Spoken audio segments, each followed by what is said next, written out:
bénir l'Éternel encore aujourd'hui, frères et sœurs de ma race, de m'avoir mis au-devant de vous pour vous parler encore de ce message. Normalement, je devais faire ce message il y a de cela peut-être 3 semaines, mais j'avais des petits problèmes de logistique, mais l'Éternel, le Dieu véritable, a permis que cela s'arrange. Alors, comme le dit le thème, est-ce que les enfants d'un même père peuvent-ils se marier ensemble? Parce que nous nous posons toujours la question. J'ai un ami qui ne croit pas en Dieu, il est athéiste, entre parenthèses. Moi, je suis chrétienne, j'ai accepté l'Éternel Jésus qui comme Seigneur et Sauveur. Est-ce que je peux me mettre avec lui? Quel est mon sort? Alors, quand on parle de se mettre ensemble, les enfants d'un même père, on parle de quoi?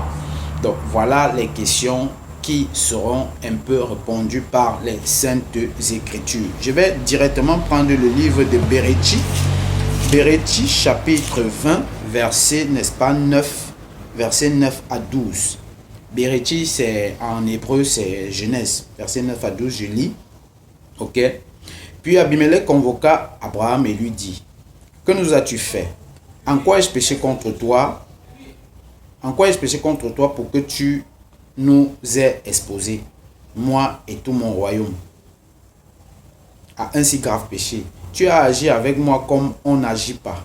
Abimelech reprit: m'avais-tu en vue en faisant cela? Abraham répondit: je m'étais dit, il n'y avait la moindre crainte de l'Éternel dans ce lieu.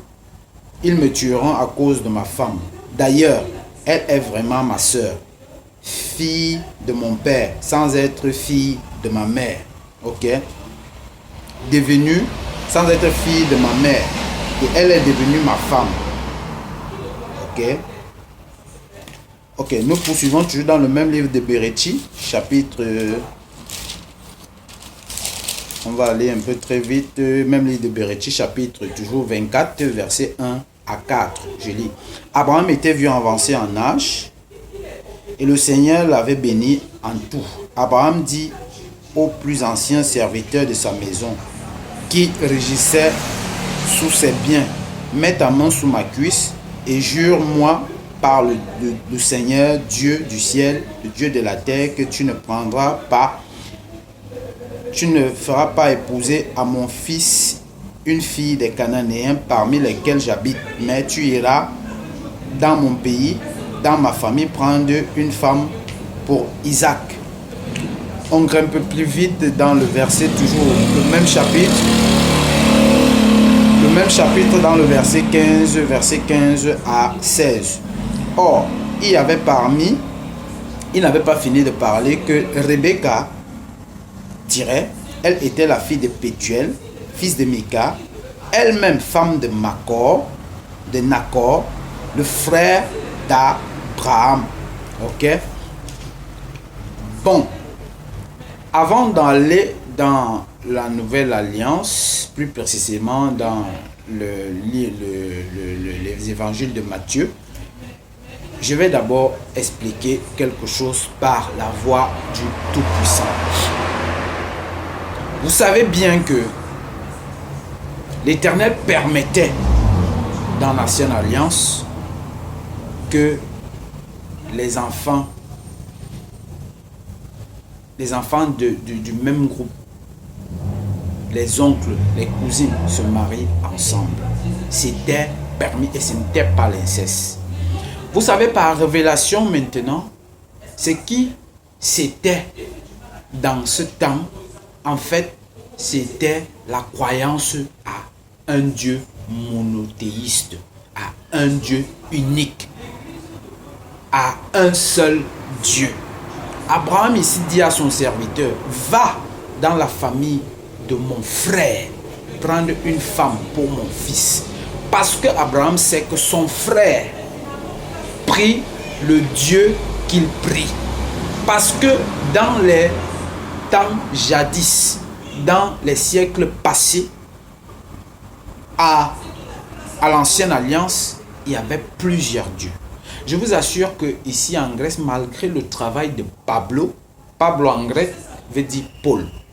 Malgré le travail de Pablo, ici en Grèce, les gens sont toujours en train de louer le Dieu polythéiste. Quand on parle de polythéiste, polythéistos vient du mot grec qui s'est francisé, qui veut dire polythéiste.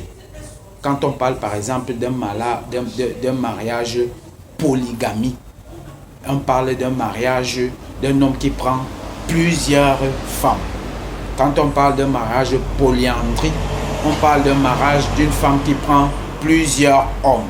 Mais lorsqu'on parle d'un mariage monogamie, on parle d'un mariage d'un homme qui prend une seule femme. Ok?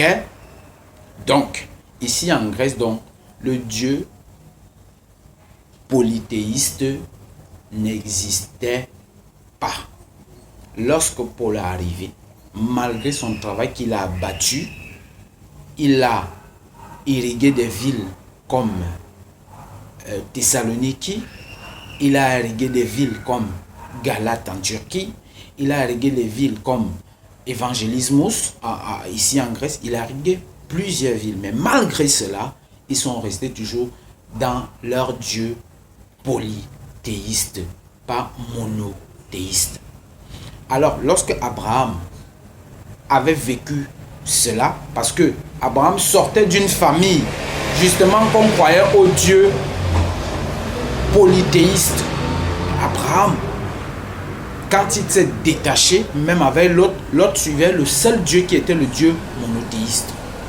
Le seul Dieu qui était le Dieu véritable en fait. Raison pour laquelle lorsque l'Éternel décide de détruire Sodome et Gomorrhe, Abraham intercède pour son frère. Et l'intercession d'Abraham avait porté des fruits. Pourquoi? Parce que la famille de son frère était sortie. Et Dieu a détruit Sodome et Gomorrhe. Donc, lorsque toi qui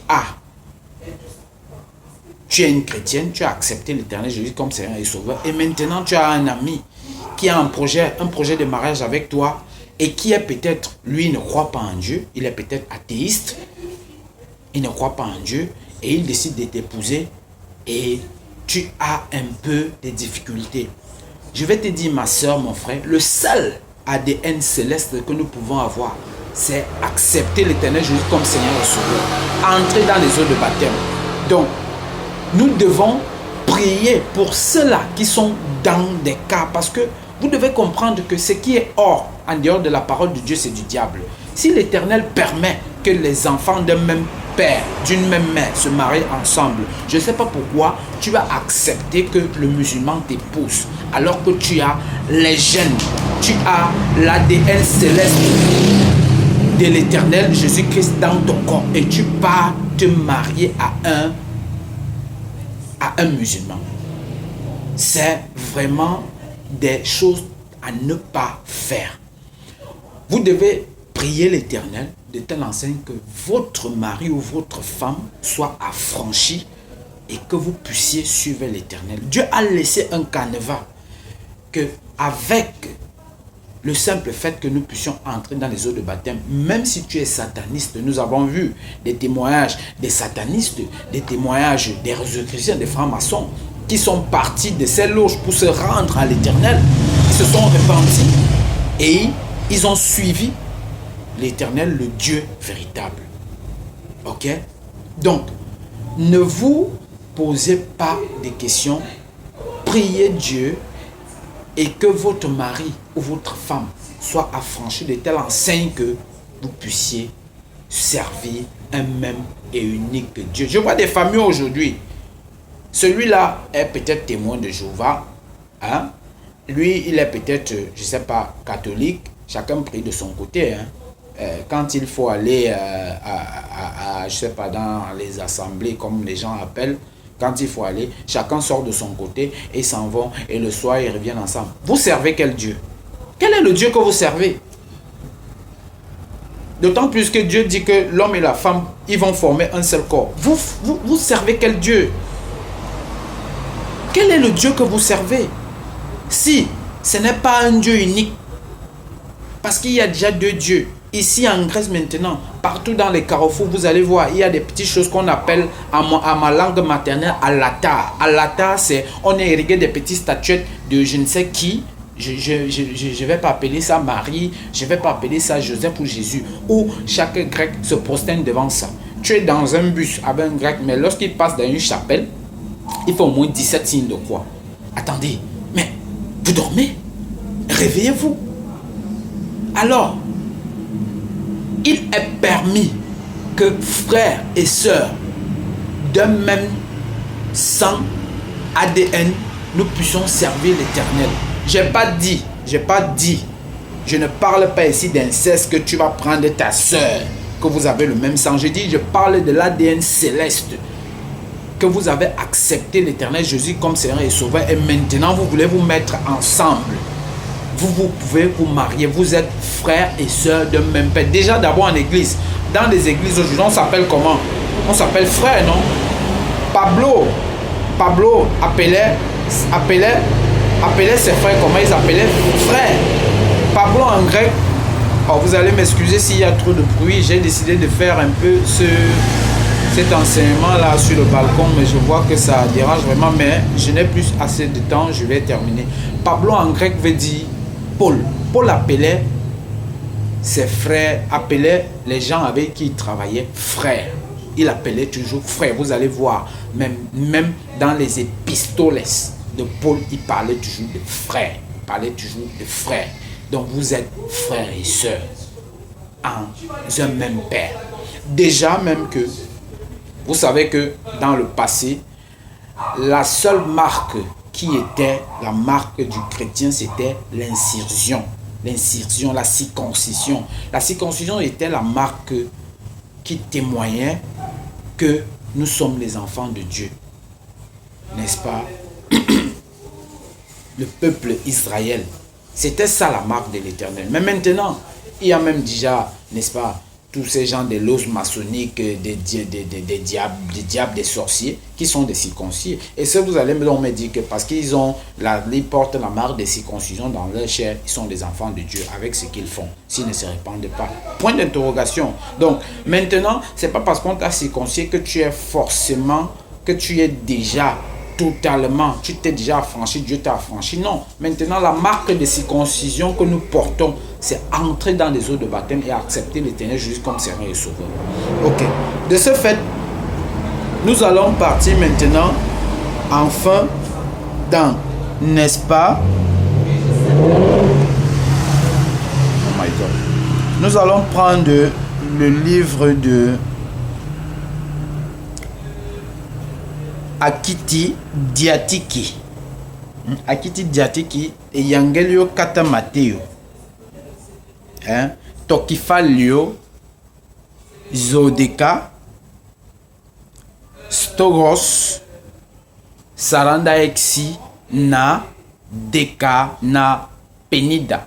Ok? J'aime bien cette langue. Ça voudrait dire que nous partons dans le Nouveau Testament, parce que Nouveau Testament en grec, n'est-ce pas, veut dire Itiki Diatiki, n'est-ce pas? Et Evangelio Kata Matteo, ça veut dire les évangiles selon Matthieu. Donc quand je parle de Kephalios Zodeka, je parle du chapitre 12, Stigos, Saranda Exi Na Penida, donc le verset 46 au verset 50. Ok? Donc, d'où nous parlerons imitera kio azelphosmu listus, la famille de Jésus. Voilà un peu la vraie famille de Jésus. Donc, c'est ce que je disais. Vous savez, le grec, un seul mot en grec peut faire un paragraphe en français. Donc, c'est la raison pour laquelle lorsque je lis même une seule phrase, ça dure des illustres. Donc, ok. Nous prenons donc maintenant les Evangelio Kata Matteo dans le chapitre... les évangiles de Matthieu, chapitre 12, versets 46 à 50. Je lis. Comme il parlait encore foule, voici que sa mère et ses frères se tenaient dehors, cherchaient à lui parler. Quelqu'un lui dit, voici que ta mère et tes frères se tiennent dehors, ils cherchent à te parler.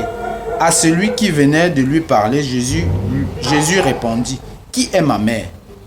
Qui sont mes frères ?» Montrant de la main ses disciples, il dit, « Voici ma mère et mes frères.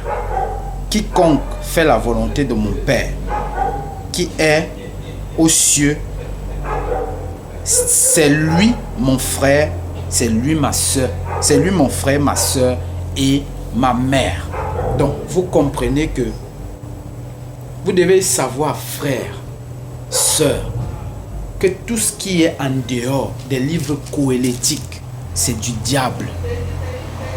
Celui qui n'est pas ton frère, ta sœur, frère d'un même père, avec l'ADN céleste, vous ne pouvez pas être ensemble. J'ai bien peur, vous ne pouvez pas être ensemble. Vous devez être le seul lien qui doit vous unir, c'est être devant l'Éternel. C'est lorsque, ma soeur, tu te réveilles à minuit pour prier, tu secoues ton mari, il se lève, il prie avec toi. Mais tu vas te réveiller à minuit pour prier, toi l'homme, pour secouer ta femme qui est peut-être musulmane, qui est, je ne sais pas. Je ne vais pas parler des religions parce que la religion n'existe pas. Parce que s'il faut même qu'on parle de religion, on entre dans l'histoire. Il n'y a pas de musulmans, il n'y a pas il n'y a pas toutes ces choses-là. Donc, je tenais vraiment à vous passer ce message et j'espère que cela est entré n'est pas entré dans les oreilles des sourds. Comme le dit Proverbe 19, 22, j'ai toujours l'habitude de me le répéter que le manque de savoir, le manque de science, le manque d'intelligence, le manque de connaissance n'est bon pour personne. Et celui qui pêche, qui précipite ses pas, tombe dans le péché. Demandez à l'Éternel la sagesse. Méditez la parole de Dieu. Et il va vous affranchir. Shalom.